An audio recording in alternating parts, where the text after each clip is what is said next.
Very good morning, students. So we had discussed in the last class, and we know very well about that. So what is that? Monitoring the environment. So then the analysis of PESTLE, it is a part of monitoring the environment in a project. So what is PESTLE, and what are the factors involved in PESTLE? So it is the PESTLE is analysis tool.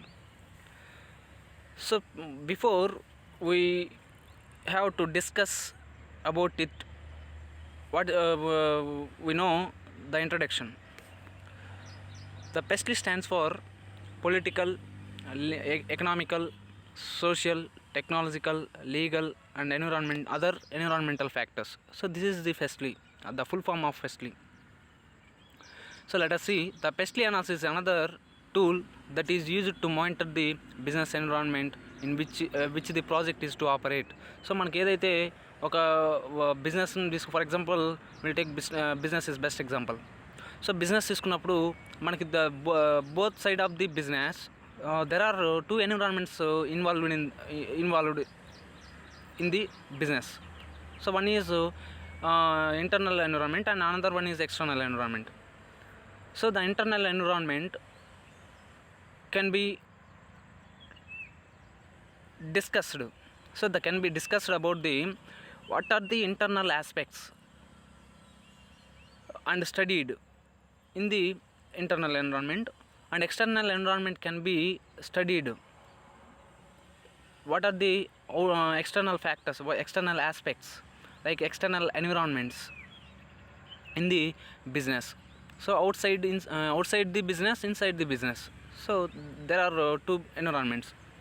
So we look at that. So each by each.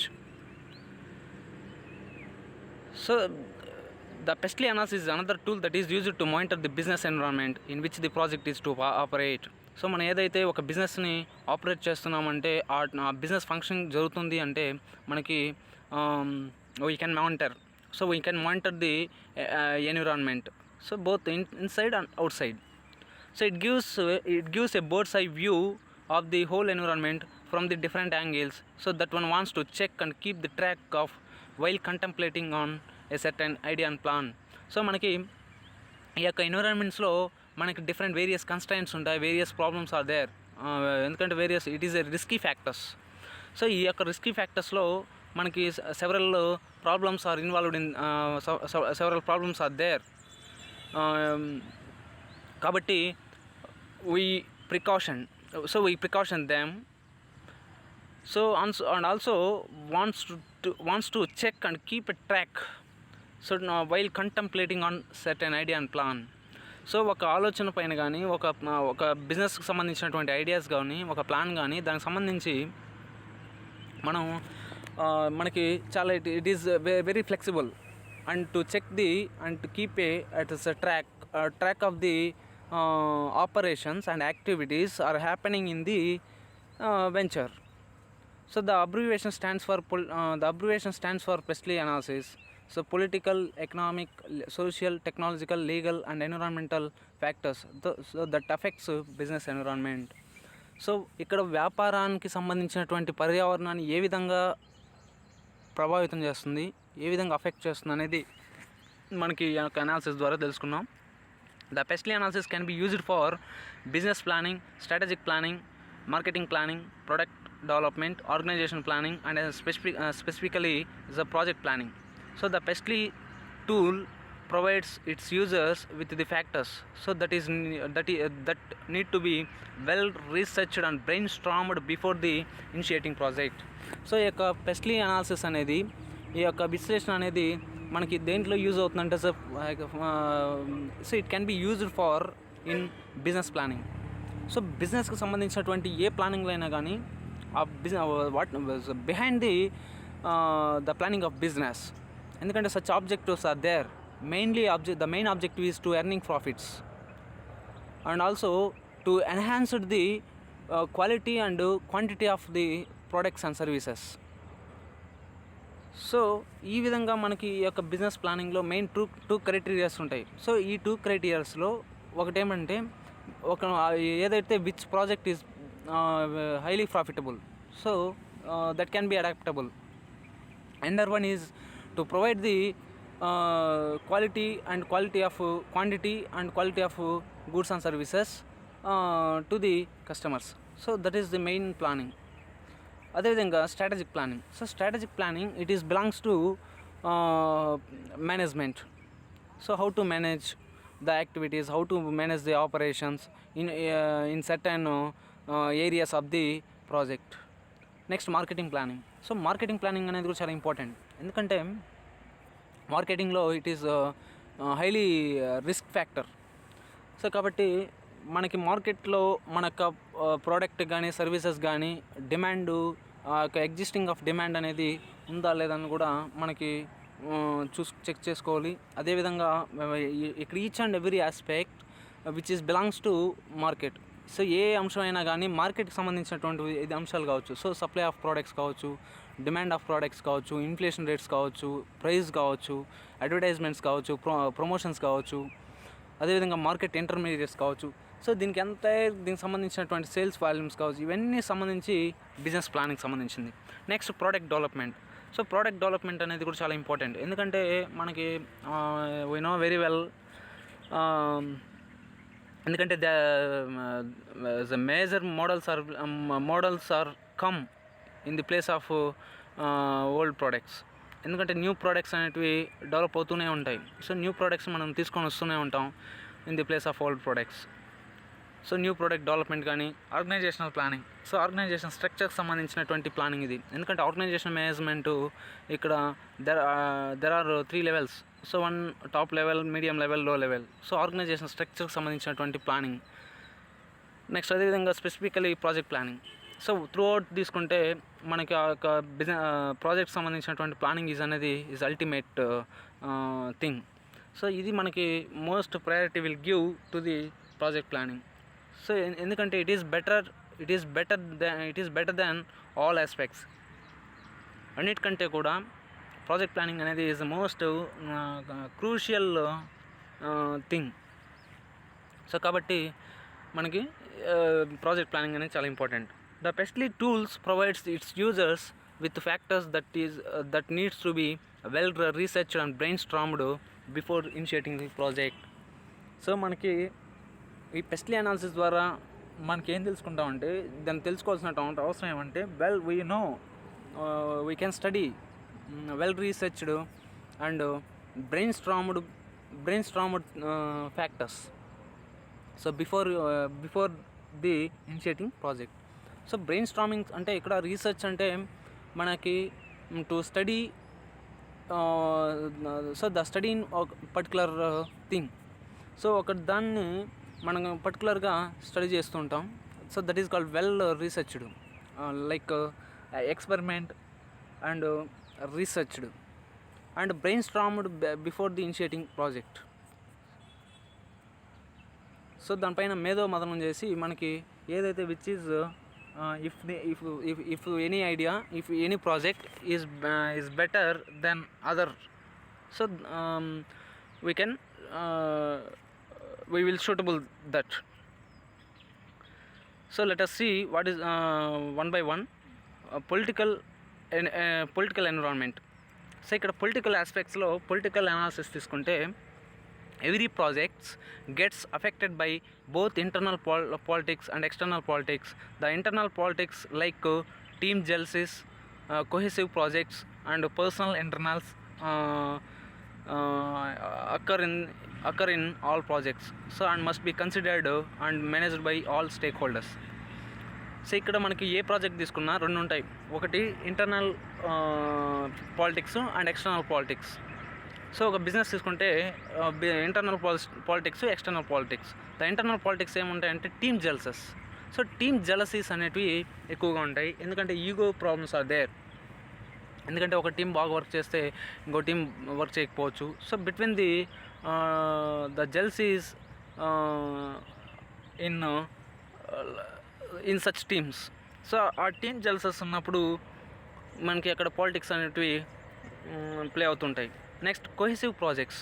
So cohesive projects అనేటివి కొన్ని మనం ఏమంటే కొన్ని మోసపూరితమైనటువంటి activities కానీ, operations కానీ, అదేవిధంగా ఇట్లాంటి సంబంధించిన కొన్ని బిజినెసెస్ కానీ మనకి జరుగుతూ ఉంటాయి. ఇప్పుడు ఫర్ ఎగ్జాంపుల్ దాన్ని ఏమంటారంటే what we call money circulation, అంటే మార్కెటింగ్ సర్క్యులేషన్కి సంబంధించి కొన్ని ఉంటాయి. సో అలాంటివి కానీ, అదేవిధంగా పర్సనల్ ఇంటర్నల్స్ అంటే వ్యక్తిగతంగా సెల్ఫ్ ఎక్స్‌ప్లాయిటేషన్స్ కానీ, సో ఇలాంటివి అన్ని ప్రాజెక్ట్స్లో ఉంటాయి. And must be considered and managed by all stake holders. So ఇటు పబ్లిక్ని, అట్లు గవర్నమెంట్ని. Stake holders is nothing but public, government, employees, directors and share holders, customers and financial institutions, creditors, debtors. So these are the stakeholders. So వీళ్ళని manage చేయడం వల్ల కూడా మనకి ఇట్లాంటి కొన్ని ఇంటర్నల్ పాలిటిక్స్ అనేవి ప్లే అవుతుంటాయి. So the external politics refers to all political events like employment laws, tax policies, trade restrictions, trade reforms, environmental regulations, political stability, tariffs, etc. So over which stakeholders don't have any control. So ఈ external politics అనేవి it is most highly problematic aspects. So ఇక్కడ మనకి political events like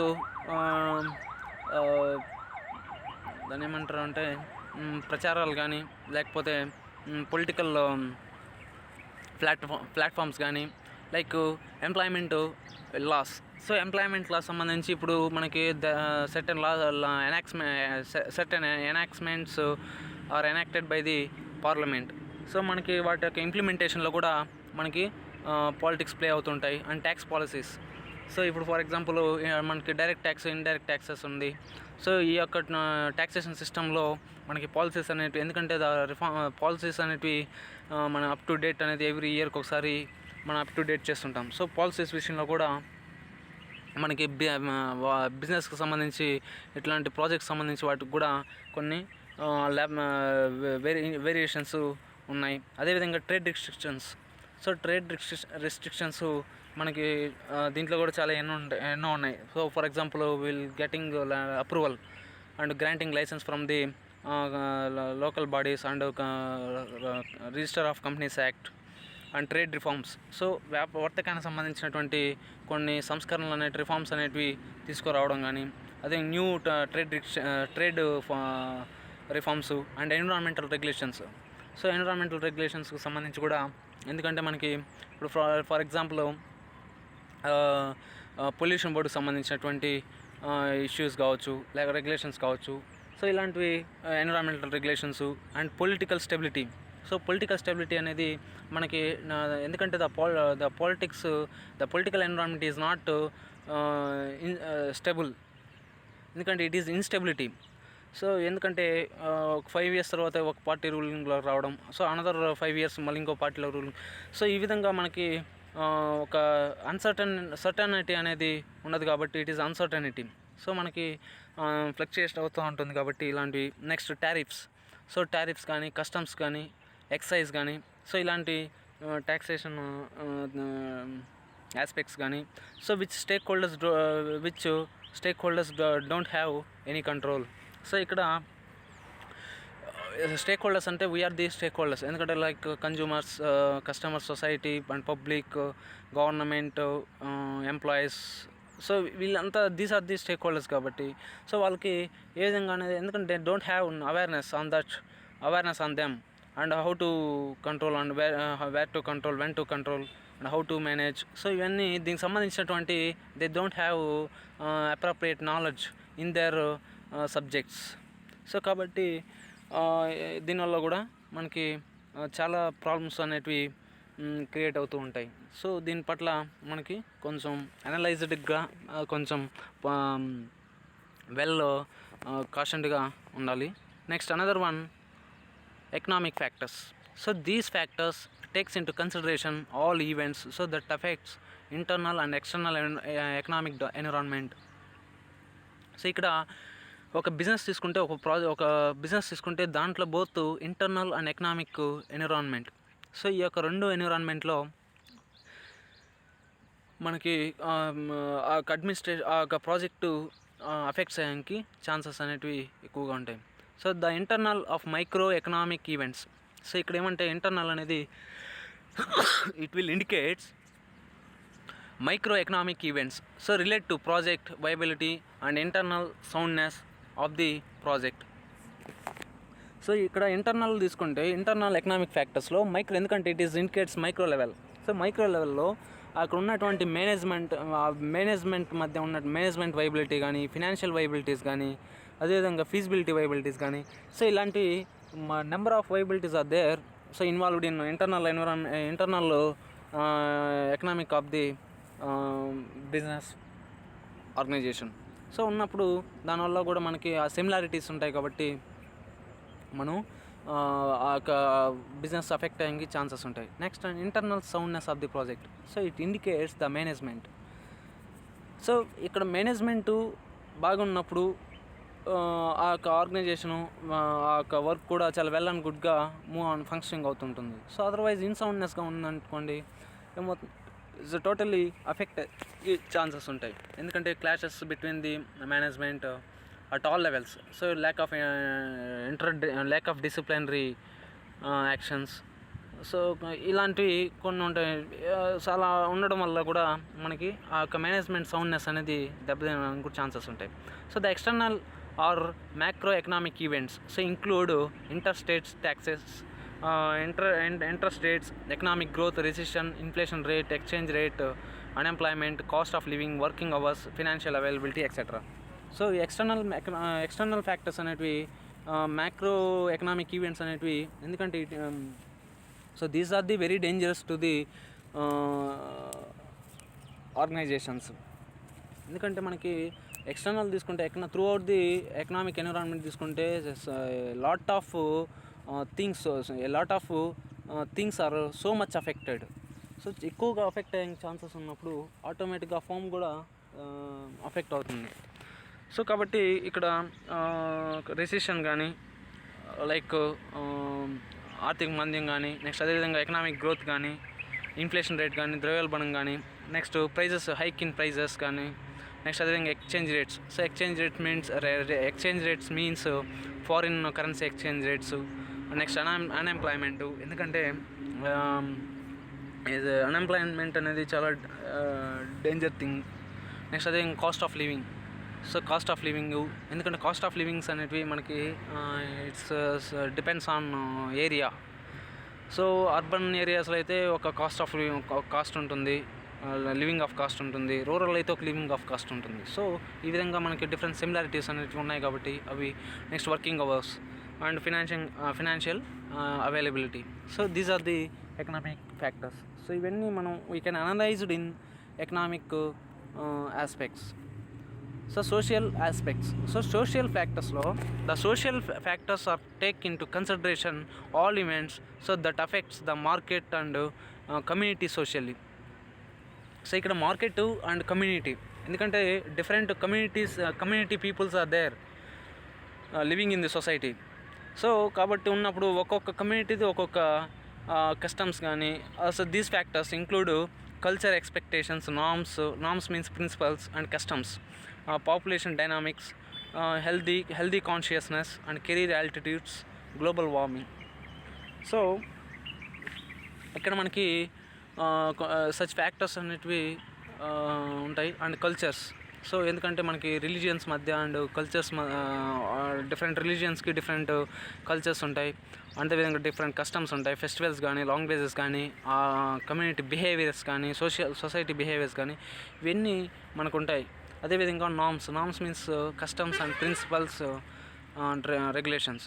and population dynamics. So population dynamics అనేవి మనకి ఇక్కడ the population of density అనేది మనకి some ఏరియాస్లో హెవీ పాపులేషన్ డెన్సిటీ ఉంటుంది, సమ్ ఏరియాస్లో పాపులేషన్ డెన్సిటీ అనేది చాలా తక్కువగా ఉంటుంది. Next healthy consciousness. So health rates. So healthy consciousness అనేది కూడా చాలా important. Next career altitudes. So కెరీర్కి సంబంధించినటువంటి కెరీర్ ప్లానింగ్స్ కానీ అదేవిధంగా జాబ్స్ కానీ ఆ యొక్క రోల్స్ కానీ సో ఇలాంటివి. Next and global warming. So global warming అనేది today global warming is very dangerous to earth. So కాబట్టి ఇలాంటివి కూడా సోషియాలజికల్ ఫ్యాక్టర్స్ అనేవి మనకి, అంటే which factors is belongs to society. So society means we are the society. So దీనికి సంబంధించినటువంటి factors. So వీటిపైన కూడా మనకు ఒక అనాలిసిస్ అనేది కూడా చాలా important. Next technological factors. So these factors pertain to innovations in technology. So సాంకేతికత అనేది మిషనరీస్ కానీ అడ్వాన్స్డ్ టెక్నాలజీలో మనకి ఇన్నోవేషన్స్ అనేది the innovations are come to ever and ever for ever and ever. So ఎప్పుడు మనకి ఆ యొక్క ఇన్నోవేషన్స్ వస్తూనే ఉండాలి. సో వచ్చినప్పుడే మనకు ఆటోమేటిక్గా టెక్నాలజీ పరంగా గ్రో అవడానికి ఛాన్సెస్ ఉంటాయి. So that may affects the operations of the industry and market favourably and unfavourably.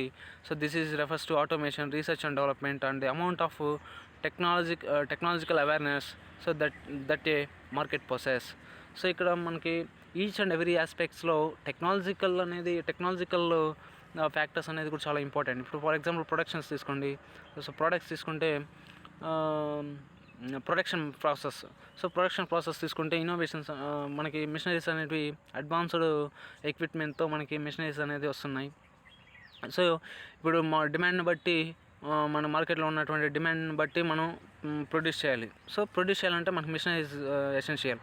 So ఆ మిషనరీస్ని మనం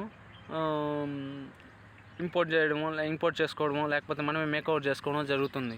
సో ఈ యొక్క ఇన్నోవేషన్స్కే ఈ యొక్క మెయిన్ టెక్నాలజీకి కాజ్. సో కాబట్టి రావడం వల్ల కూడా ఏమవుతుందంటే ఆ యొక్క ఆపరేషన్స్ అనేటివి అఫెక్ట్ అయ్యానికి టోటల్లీ మ్యానుఫ్యాక్చరింగ్ ఇండస్ట్రీ కానీ లేకపోతే మార్కెట్ కానీ సఫర్ అయ్యేదానికి ఛాన్సెస్ ఉంటాయి. సో అది ఫేవరబుల్ కావచ్చు, అన్ఫేవరబుల్ కావచ్చు. So this is refers to automation, research and development, the amount of technological awareness and market process. Next another one, legal. So these factors relate to all legal aspects like employment, quotas, and taxation ratios, resources, imports and exports. So లీగల్గా తీసుకుంటే మనకి ఎందుకంటే we faced the lot of problems with legally. ఎందుకంటే employment కావచ్చు. So ఎందుకంటే మనకి different ratios and quarters మనకు ఉన్నాయి. రిజర్వేషన్ క్వార్టర్స్ కానీ అదేవిధంగా జాబ్ క్వార్టర్స్ కానీ. ఎందుకంటే మనకి డిఫరెంట్ కమ్యూనిటీస్ ఉన్నారు, డిఫరెంట్ రిలీజియన్స్ ఉన్నారు కాబట్టి ఒక్కొక్కరికి ఒక్కొక్క క్వార్టర్స్ ఇచ్చారు. సో ఫర్ ఎగ్జాంపుల్ మనకి అండ్ ఎస్సీ ఎస్టీ పీపుల్స్కి 50% అండ్ బీసీకి వచ్చి 20% అండ్ రిమైనింగ్ అదర్ కేటగిరీస్కి 20%. సో ఈ విధంగా మనకి కోటాస్ అనేటివి ఉంటాయి లీగల్గా. అదేవిధంగా ట్యాక్సేషన్. సో ట్యాక్సేషన్ ప్రొసీజర్స్ కానీ ట్యాక్సేషన్ రెగ్యులేషన్స్ కానీ సో ఇలాంటివి మనకి అప్ టు డేట్ అనేటివి మోడరేట్ అవుతుంటాయి అండ్ మోడిఫైడ్ అవుతుంటాయి కాబట్టి సో దాంట్లో ప్రాబ్లమ్స్ రావడం. లేకపోతే అదేవిధంగా resources and imports and exports.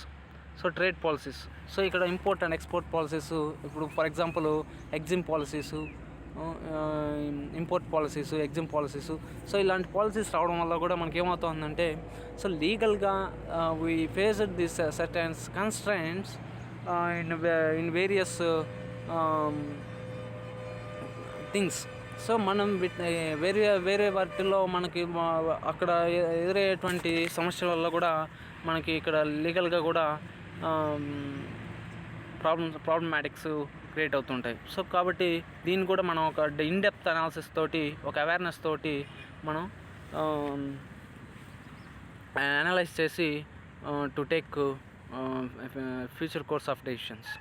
Next last one is environmental factors. So other environmental factors is such like nothing but these factors relate to ecological and environmental aspects. So ecological and means geographical. So geographical సంబంధించింది and other environmental aspects. So that could be either economic or social in nature. So these includes temperature, monsoons, nature calamities, access by rail, air and road, ground conditions, ground contamination, near by water resources and so fourth. So ఇక్కడ మనకి other environmental ఫ్యాక్టర్స్లో మెయిన్గా affect అయ్యే chances అంటే ఇక్కడ both economic and social వీటిలో these factors include temperature. So